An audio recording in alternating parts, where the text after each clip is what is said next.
would like to put up a travel agency in Maribeles, Bataan. Strenght.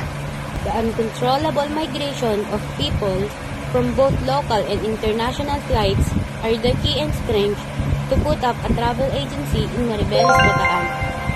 Some newly graduates want to have more adventures.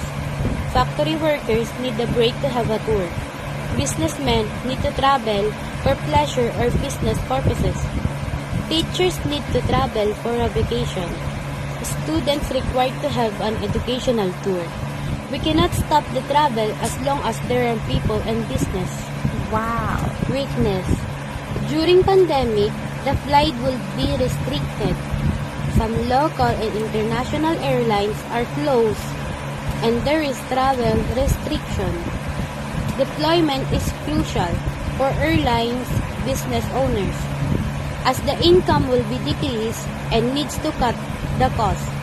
Floods, earthquakes, typhoons, and other unpredictable calamities will hinder the flights. Opportunities. The strong demand for travels will create jobs for people.